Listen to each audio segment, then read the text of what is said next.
So we're situated in Camojan, which is just above the Golden Mile of Marbella. The original finca here was purchased by a family from Marbella called the Levine family. They purchased a existing finca.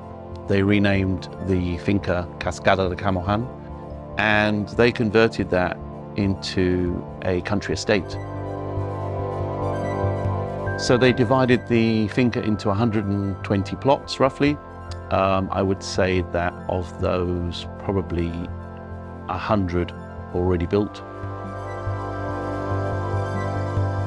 For people who are fortunate enough to live here, you've got amazing sea views.